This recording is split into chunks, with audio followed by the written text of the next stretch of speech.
સુરતના અમરોલી કોસાડ આવાસમાં 3 માથાભારે ઈસમો દ્વારા એક યુવકને હેરાન કરવામાં આવ્યો હતો અને યુવક પાસે તેની પત્નીનો મોબાઈલ નંબર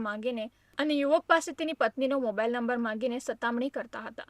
જોકે આ બાબતે યુવકે પડકાર કરતા તેના પર હુમલો કરવામાં આવ્યો હતો અને ઉગ્ર બોલાચાલી બાદ યુવકની હત્યા કરીને ત્રણેય હત્યારાઓ ફરાર થઈ ગયા હતા.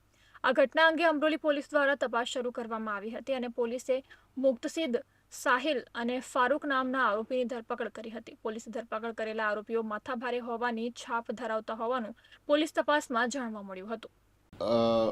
એણે મોબાઈલની આપલે આરોપી સાથે કરેલી હોય એ શંકાવેમ રાખેલી અને એના કારણે આરોપીઓની સાથે ઠપકો આપવા ગયેલો. એના અનુસંધાને આરોપીઓએ ભેગા મળી એને છરીના ઘા મારી અને સ્થળ ઉપર જ મૃત્યુ નિપજાવ્યું છે. આ કામે મુક્સિદ ઉર્ફે મુકો રફીક પટેલ, સાહિલ ઇકબાલ શેખ, ફારૂક આ ત્રણેય ભેગા મળીને ઇઝરાયલનું મૃત્યુ નિપજાવેલું હોય એના સામે ધોરણસર કાર્યવાહી કરી ગુનો નોંધી અને આરોપી એરેસ્ટ કરેલા.